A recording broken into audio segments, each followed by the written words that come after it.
Bonjour et bienvenue à cette série d'émissions sur le 50e du drapeau franco-ontarien. Et j'ai le plaisir d'avoir à cette émission M.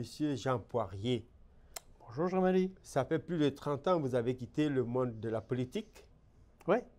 Et quelques années, pendant que vous y étiez dans le monde de la politique, le drapeau de la franco-ontarien se hissait quelque part à Sudbury, à l'université là-bas. Ça, c'était avant. Avant. C'était en 75. 75. Moi, j'ai été élu pour la première fois en 84. En 84. Alors, le 25 septembre 1975, vous étiez où, M. Poirier? Oh, j'étais comme agent de l'ACFO dans le coin de... à brasser la francophonie dans le coin de Prescott-Russell, dans l'est de l'Ontario. Oui. Mais je suis maître brasseur depuis l'âge de 16 ans. Oui. Donc, j'ai dû brasser de la francophonie en quelque part. Ça remonte tellement loin. Et quand vous parlez de brassage, ça veut dire que vous remuez, vous ouvrez les portes, vous questionnez, vous faites à ce que la communauté elle trouve sa place, quelle est sa parole. Ah oui, ah oui. Quand je suis allé à l'université de Waterloo en anglais, en 68, pour étudier, je voulais faire un mélange génie-environnement. J'ai finalement choisi environnement. Mais quand je suis allé travailler à Montréal, on m'avait choisi comme étudiant pour le stage de coop parce que j'étais bilingue. J'arrive à Montréal et la compagnie pour laquelle je travaillais m'interdit de communiquer en français. En français, j'ai lu ça. Avec les collègues francophones à Montréal. Oui. J'étais tellement furieux que je suis sorti, je suis allé prendre ma carte du Parti québécois. Oui. Et depuis ce temps-là, c'est un engagement parce que je suis né franco-ontarien. Oui. Je suis la 10e génération. Mais j'ai été très assimilé après mon stage à Waterloo en anglais. OK. J'ai eu un mouvement charismatique comme ceux pour la religion, mais moi, c'était pour la langue. Oui. Je me suis réveillé un matin, je me suis dit, non, minute, tu es né Jean Poirier, tu vas revivre Jean Poirier, et tu vas rester Jean Poirier jusqu'à la fin, même si tu finis par être un énergumène dans une cage, dans un zoo quelque part, ce n'est pas négociable. Parce que sinon, il voulait que vous deveniez quoi? Vous devenez quoi? C'est pour ça que je dis, moi, l'assimilation, je l'ai vécue. Oui. Je sais jusqu'à quel point c'est sournois. Il n'y a personne qu'au 31 décembre, vous avez un rapport. Attention Jean-Marie, attention Jean, vous êtes 64,9 % assimilés au 31 décembre. Non. Non. Personne ne te surveille. Tu es laissé tout seul pour compte. C'est à toi de t'allumer, c'est à toi de te réveiller et c'est à toi de faire ton cheminement pour ta propre cause. Donc, vous avez vu la communauté évoluer avec ces défis. Ah oui, évoluer. Puis je me suis impliqué, comme j'étais agent de développement de l'ACFO, oui. Et j'ai travaillé dans plusieurs emplois où je mettais en valeur mon appui à la clientèle francophone, etc., etc. Pour quelqu'un qui est passé par l'environnement, l'environnement, pareil, j'étais... La politique, le militantisme, l'activisme... on m'a appelé le 3 octobre 84 pour me donner jusqu'au 4 octobre 84 pour décider oui ou non je me lance en politique. J'avais 150 $ à mon nom et pas de machine. J'ai dit, on y va, on fonce. Je ne devais pas être élu, les chances étaient absolument nulles. J'ai gagné une première fois, une deuxième en 87, puis une troisième en 90, puis une quatrième à la Presque fin. 5 fois en 5 ans? Dans 5 ans et demi, j'ai eu 4 campagnes. 4 campagnes électorales. C'était comme une campagne perpétuelle pendant 5 ans et demi. Et c'était l'effet du moment. Il y avait... j'ai été élu dans une partielle en décembre 84, la générale de mai 85, la générale de septembre 87 et la générale de septembre 90. Ça forge une carrure, ça forge une personnalité. On n'a pas le choix, hein? Ou bien on fonce, ou bien on se couche. Oui. Et bien sûr que je voyais la possibilité, à travers la politique partisane, mais d'une façon non partisane, parce que j'étais là pour la francophonie avant tout. Je n'étais pas là pour un parti, je n'étais pas là pour la politique. Je me suis toujours vu comme un travailleur communautaire. Je me suis servi de la politique pour essayer de faire avancer ma collectivité. Oui, et puis la collectivité, certainement, vous l'a rendue. Bien, écoutez, j'ai été élu la première fois en décembre 84. ma troisième Pour le campagne Parti libéral, il faut ouais, souligner. en septembre 87, grâce à tout cet appui-là de Ouais. tous mes commettants, j'ai établi la plus forte majorité de l'histoire de l'Ontario. J'ai été élu avec 76 des voix. J'ai été élu dans les 308 des 309 bureaux de scrutin. Oui, C'est difficile de demander mieux. oui. Mais tout cet appui massif-là que j'ai eu dans ma circonscription, je ne l'ai pas trouvé à Toronto. Parce qu'à Toronto, Qu'est-ce qui manquait à Toronto? leur connaissance qu'il y a une collectivité qui s'appelle franco-ontarienne en Ontario. À ce moment-là, c'était Ah, encore plus difficile. J'aurais pu être un extraterrestre, Jean-Marie, j'aurais eu la même réaction. Ouais. J'aurais pu être de couleur verte, ça n'aurait pas fait aucune différence. Quand tu as des adjoints de ministres diplômés de sciences politiques qui te demandent comment se fait-il qu'un Québécois comme toi puisse être élu député en Ontario? Là, tu Alors, les regardes, tu dis, mon Dieu Seigneur, je pensais que c'était une farce de mauvais goût, mais il est sérieux. quelle histoire il a, Ah ouais, mais j'ai il a dit, étudié qu'est-ce à que tu l'école? racontes? Oui, But you're French.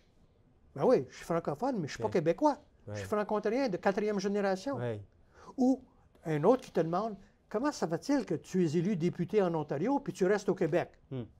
Comment ça, je reste au Québec? Québec. Ben, tu demeures à 75 km à l'est d'Ottawa. Tu es au fin fond du Québec. En plus de ça, c'est un nul en géographie, de toute évidence. Oui. Mais c'est ce genre de... On te regarde, on va dire. En fait, ce sont des questions qu'on prendrait pour des gens qui n'avaient pas une culture générale de Ah, qui pas étaient du leurs tout. voisins. Donc, si des diplômés en sciences politiques peuvent être aussi ignares, Jean-Marie, imagine-toi le reste de la population. Ah non, j'étais vraiment un extraterrestre. Oui. Pendant 11 ans, j'étais un extraterrestre. Donc, il a fallu vraiment faire le B à bas de l'apprentissage. Il fallait faire une éducation Ouais. constamment. Il y en avait qui étaient francophiles d'avance, mais je pouvais les compter sur mes doigts. Oui, Puis j'ai été le premier député à mettre le drapeau franco-ontarien dans mes bureaux, acheté de ma poche. oui, Et en 86, quand j'ai été élu le président de l'Assemblée parlementaire de la francophonie, la section du Parlement de l'Ontario, on était une douzaine de collègues, pour te dire la perception du drapeau franco-ontarien. oui. On était une douzaine de membres de l'APF, des conservateurs, des NPD, des libéraux, des francophones, des francophiles, Oui. et j'ai été élu président. J'ai dit, bon, on repart de zéro, là. Ben moi, je vous propose, je ne suis pas pour mettre le drapeau avec le Union Jack de l'Ontario sur mes cartes d'affaires. Oui. Je propose le drapeau franco-ontarien. Tu n'es pas pour faire ça, Eh Jean. oui. Tu n'es pas un Et drapeau alors? reconnu. Non, non, tu ne feras pas ça. Pardon? Ben, j'ai dit, je vais avoir des... Non, non, non. Pas des Le premier pinglettes non ministre plus, va non. nous arracher la tête. Oui. Ils ont demandé un vote enregistré. 11, non, oui. Fin de la réunion, je regarde mon jeune adjoint fonctionnaire, j'ai dit, Catch, fais imprimer 1000 cartes de visite avec le drapeau franco-ontarien. Oui. Fais-moi 2000 épinglettes du drapeau franco-ontarien, puis on va voir ça. Puis là, ils ont tous reçu ça, ils ont vu le papier en tête En tête et avec le tout, drapeau Avec franco-ontarien. le beau drapeau vert blanc. Ils n'ont rien dit parce qu'ils ont bien réalisé que la fin du monde n'était pas arrivée. Oui. Donc ça, c'était la première utilisation officielle Oui. du drapeau franco-ontarien à Queen's À Park, Queen's Park. en 1986. En 1986, oui. Ouais. Et les réactions, ça passait comme du beurre. Personne n'a rien dit. La même chose que quand la même année, a passé la loi 8. La loi 8, la fameuse loi 8. Oui, elle a passé à l'unanimité. Mais ce que les gens ne savent peut-être pas, c'est que les chefs des trois partis, ils ont demandé à leurs francophobes, ceux qui auraient eu l'intention de voter contre, restez, ne vous présentez pas en chambre. Et, Donc, de ceux qui étaient en chambre, ça a fait un vote à l'unanimité. et donc, il y avait également Pierre Gramette par rapport à la loi 8 également. Ben voilà. Ouais. Donc, avec la loi 8, ils ont plus compris et accepté le drapeau franco-ontarien. Oui. Jusqu'à ce que Jean-Marc Lalonde Jean-Marc Lalonde. le fasse adopter en 2001 Oui. comme un des symboles officiels de l'Ontario. Alors, dans ce symbole-là, aujourd'hui, que nous l'avons et que nous célébrons 50 ans, comment est-ce que, d'après vous, il se constitue dans renforcer l'identité franco-ontarienne? Jean-Marie, tout l'aspect de l'identité chez tous les francophones du Canada est un travail ardu. Ouais. J'avais déjà fait une liste d'une dizaine de façons de comment je pouvais me décrire comme francophone. Francophone hors Québec, franco-ontarien, canadien-français. J'avais monté ça une dizaine. Oui. C'est quoi notre première affiliation? Moi, ma première affiliation, c'est la francophonie, point final. Ouais. Parce que je me suis fait l'engagement, comme je t'ai dit tantôt, je vais vivre francophone, Oui. puis je vais mourir francophone. Francophone, ouais. Puis je veux vivre dans un environnement francophone. Ouais. Pardon. Si je peux trouver cet environnement-là au Canada, en Ontario, tant mieux. Ouais. Sinon, on verra. Parce que je ne veux pas vivre dans un environnement. Je n'ai rien contre l'environnement francophone, Ouais. mais je dois cet engagement-là aux 9 générations qui m'ont précédé, Ouais. qui se sont battues Hmm. pour rester francophones. Moi, je ne suis pas pour abandonner à la 10e génération. Ouais. Donc, il faut continuer et il faut continuer à investir sur ce que les autres que vous avez trouvé et ce que les autres ont On ne laissé. finira jamais d'investir, que ce soit le dossier de la francophonie, de l'environnement, de l'éducation. Ça ne finira jamais. Il faut voir l'investissement comme une stratégie, un stage perpétuel de la vie. Oui, donc de temps en temps, continuer à arroser les plantes, Oui, la nettoyer, et parfois s'assurer qu'elle Voilà. elle a un environnement propice pour grandir. oui, parce que c'est beau d'avoir un drapeau, mais si tu n'as plus de collectivité francophone, ça devient un article des archives, Oui, un archive historique. Pardon. J'ai un chat franco dans la gorge. oui. Et donc, peut-être qu'on va continuer cette conversation pendant que vous êtes en train de prendre une petite gorgée d'eau.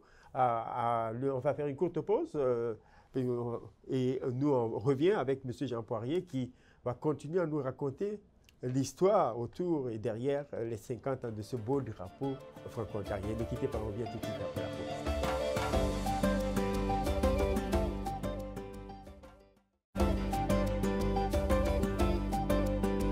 De retour après la pause, toujours accompagné de M. Jean Poirier, que nous avons le plaisir d'accueillir à l'émission, une deuxième partie de l'émission qui va être Gaëtan Gervais, celui qui a confectionné ce beau drapeau vert et blanc. Et il y a d'autres noms qui se sont associés à ça, à la confection et tout. Vous avez été témoin de cette histoire. Racontez-nous un peu il y a 50 ans, là. Ben, évidemment, c'est une idée qui est germée dans leur tête. Oui. Gaëtan Gervais, Michel Dupuis, Mme Englund. Oui. Ils étaient 4. Puis ils ont décidé, c'est le temps qu'on ait notre propre drapeau. Oui. Et puis, ils ont imaginé le vert, le blanc, avec toute l'explication qu'on connaît aujourd'hui. Oui. Mme Englund le tricoté pour en faire une ébauche. Et ils l'ont fait flotter. Et c'est parti de là.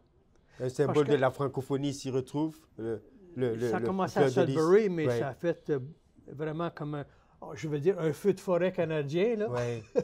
Ça se promène tout partout. Mais il faut que les gens sachent qu'il y a 11 drapeaux de la francophonie au Canada. 11 drapeaux, oui. Et le drapeau franco-ontarien est un des 11. Un des 11, oui. Et puis ça, c'est une chose que les gens connaissent à peine, parce que j'ai donné des discours à l'échelle du Canada Oui. en apportant mes 11 drapeaux. Tout le monde a reconnu le drapeau du Québec. Oui. Tout le monde a reconnu le drapeau acadien. Oui. acadien. Oui. Le troisième, un certain nombre, le drapeau franco-ontarien. Oui. Mais les 8 autres, là, Les je connais pas. franco-manitobains, parce que ça se connaît, etc. Il y en a etc. 11. Oui. Il y en a 11. Oui. Mais ça, c'est le nôtre. Oui. Le défi, c'est de le faire flotter, de le faire accepter, de le faire... Même dans Prescott Russell, un des bastions de la francophonie, il n'y a pas beaucoup de drapeaux franco-ontariens. Mais là, avec les places du drapeau franco-ontarien un peu partout à l'échelle de la l'Ontario, province, oui. quand tu vois cet immense drapeau franco-ontarien flotter là, je pense à celui à Hawkesbury, Hawkesbury. où des gens arrivent du Québec puis ils voient puis, cet ouais, immense la drapeau-là belle avec place, un fleur de lys. Exactement, oui. C'est pas le drapeau du Québec. Non. C'est imposant, oui. c'est vraiment imposant. Ouais.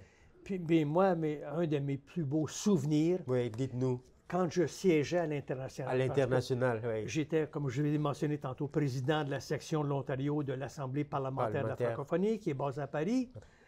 Donc, je siégeais également sur le bureau à Paris. Oui. Donc, je me rendais régulièrement. Puis quand je voyais tous ces drapeaux-là, des nations, des membres de l'organisme de la francophonie mondiale, ouais. Je voyais tous ces drapeaux-là, puis de voir le drapeau franco-ontarien flotter là, wow! Ouais. J'en ai la chair de poule. Parce qu'en plus, le drapeau et la francophonie ontarienne a adhéré à la francophonie, voilà. à l'Organisation internationale de la francophonie comme observateur. Ouais. On aimerait bien qu'ils participent beaucoup parce que même au Canada, il y a plusieurs membres d'assemblée qui sont membres de l'APF. Ouais. Manitoba, Nouvelle-Écosse, etc., etc. Donc, de voir le drapeau franco-ontarien flotter pour moi, ça me rappelle tellement de bons souvenirs. Ouais. Surtout qu'au moins 2 des fondateurs sont maintenant décédés. Ouais. Des gens que j'ai bien connus. Michel Dupuis, j'ai travaillé beaucoup avec. Gaétan Gervais, le professeur, j'ai beaucoup de contacts avec lui. Ouais. Puis, je suis tellement fier pour eux que cette idée qui a germé dans leur tête de se doter d'un drapeau ait connu cet immense succès-là. Puis moi, je suis dans un état de choc à croire que ça fait déjà 50 ans. Oui. Ça a passé tellement rapidement. Ça passe tellement vite. Et donc, est-ce qu'on peut essayer de se projeter dans les 50 prochaines années? On verrait ça comment? Bonne question, Jean-Marie. Si j'avais la réponse, je te la donnerais. Oui. Si j'avais la réponse, je me la donnerais moi-même. Oui. C'est un monde de tellement d'incertitudes dans tous les domaines. Il n'y a pas juste l'affront de Trump qui nous fait des incertitudes. Il y a plein d'autres incertitudes. L'environnement, moi qui est diplômé depuis 57 ans, universitaire de l'environnement. Un visionnaire de l'environnement. Qu'est-ce qui arrive à partir de votre maison que vous avez construite, etc., etc. On regarde l'horloge de la planète, qu'on est à minuit moins 5, moins 2, moins 3. Puis on sait très bien qu'à un moment donné, si on ne s'agit pas, si on n'agit pas, il risque d'être trop tard. Puis ça, c'est inquiétant. Puis quand ça fait tant de décennies que tu as ton diplôme en environnement, moi, j'ai étudié le réchauffement climatique dès 1968. On voyait en 68 que si on ne faisait pas quelque chose, qu'on était pour y goûter. Il y a eu des progrès. Et là, ça commence. Mais est-ce que c'est suffisant? La même chose pour la francophonie. Est-ce que les progrès qui ont été faits au compte-gouttes à ce jour, est-ce que c'est suffisant? Parce que quand on regarde les propres statistiques du gouvernement canadien qui démontrent une assimilation qui augmente, ça nous mène où, ça? Il faut continuer à... Comment est-ce qu'on arrête... À garder la veine, veiller sur... Essayer de faire redescendre l'assimilation? Oui, il y a une immigration, merci mon Dieu, mais c'est une des espoirs de maintenir la francophonie.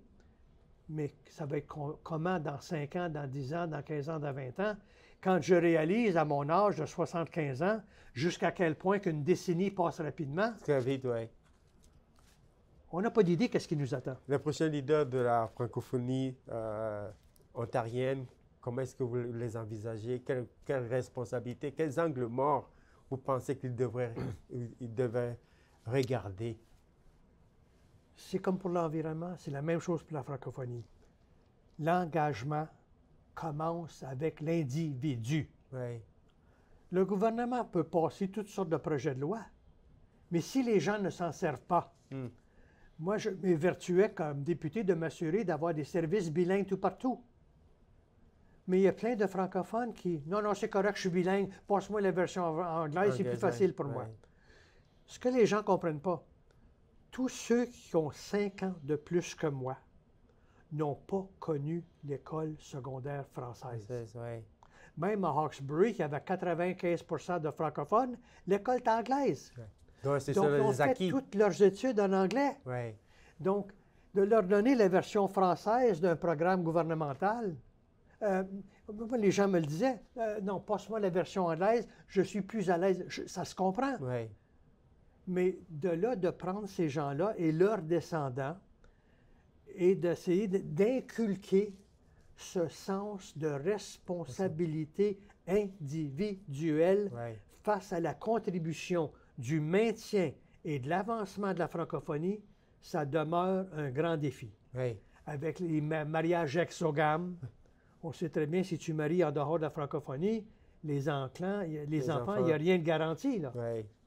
On Donc, le voit bien. il faut avoir un regard sur tous ces petits enjeux-là qui font que ça constitue Ouais. de garder la vitalité de la francophonie Voilà. ontarienne. Mais ça commence à l'individu, qui, lui, va créer des comités, va créer des centres culturels, va créer de la pression politique pour maintenir et rehausser les services en français.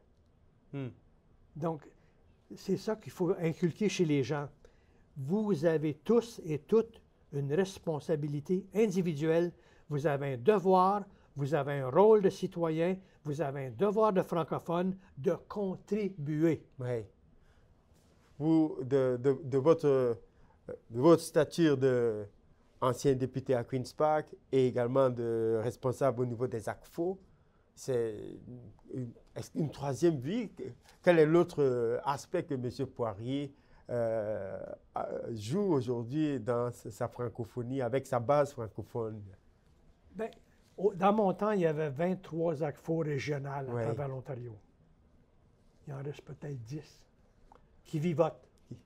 Ouais. Même celle, la mienne dans Prescott Russell, ils ont frôlé la faillite il y a Dans 2 ans passés. les financements restent, l'argent Financement. reste le nerf de la guerre.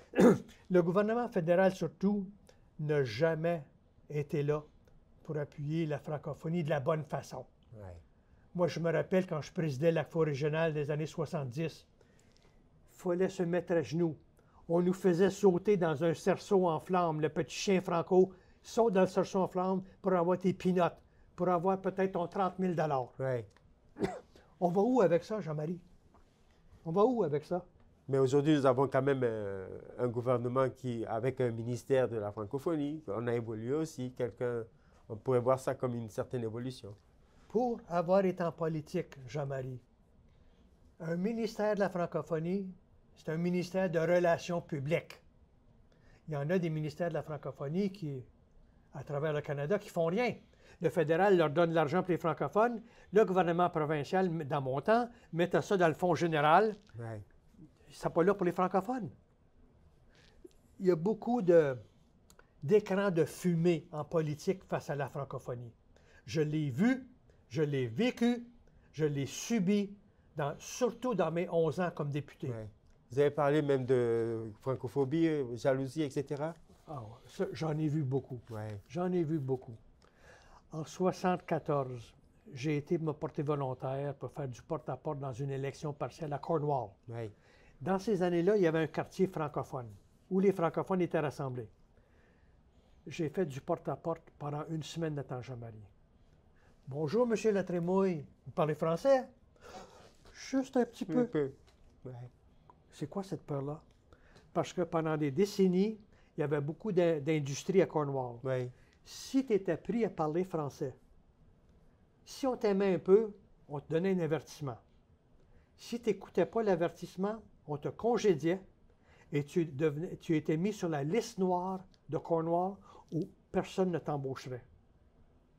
Dans ces années-là, dans les années 30-40, tu as 12 enfants, tu as ta femme qui est au foyer, Ouais. puis toi, c'était ton seul emploi, tu n'as pas grande instruction, tu prenais ton trou, puis tu fermais ta boîte, puis tu parles anglais.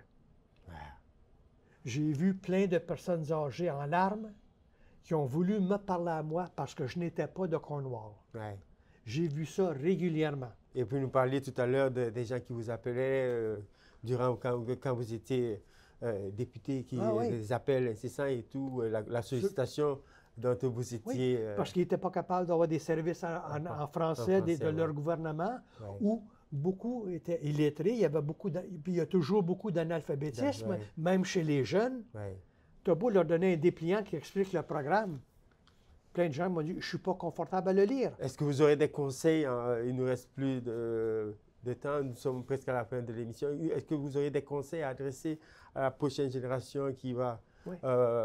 garder la flamme, la vitalité de cette francophonie là, dans les 50 prochaines années avec ce drapeau? Engage-toi, Oui, implique-toi, oui, comprends que tu as un devoir social face à aider ta collectivité, ta communauté, oui. mais ta langue. Ta langue. Tu as un devoir. toi, toi, toi et toi, sans exception. Monsieur Poirier, quelles sont les personnes qui vous ont inspiré cette flamme? Comme je vous ai dit, quand on m'a interdit de parler français à Montréal en 69, Oui. ça m'a choqué. J'espérais aller travailler à Montréal pour reprendre mon français. Hmm. Puis là, on m'ordonne pas de français, tu vas communiquer qu'en anglais. Une chanson? J'ai dit non. Une chanson pour vous qui vous rappelle Ça, cet événement de la francophonie? C'était l'étincelle qui m'a dit fais quelque chose. Vas-y. Et ta francophonie n'est plus négociable. Alors, la dernière partie de l'émission, c'est à vous que je voudrais que vous vous adressiez à la communauté qui est en train de vous regarder en leur souhaitant par rapport à la fête du drapeau pour les 50 ans. Et cette caméra, ma caméra-là, dites-leur. J'espère que vous serez présents, que vous allez participer, vous allez chanter, vous allez danser, vous allez vous amuser. C'est votre drapeau, c'est notre drapeau, c'est à nous. Allez-y, allez célébrer. Je vous souhaite un joyeux 50e anniversaire du drapeau franco-ontarien. En tout cas, merci encore infiniment, M. Poirier, d'être venu à notre émission. Merci d'avoir accepté cette invitation. Vous, à la maison, j'espère que vous avez bien aimé. Et bon 50 ans pour notre drapeau. À la prochaine. Au revoir.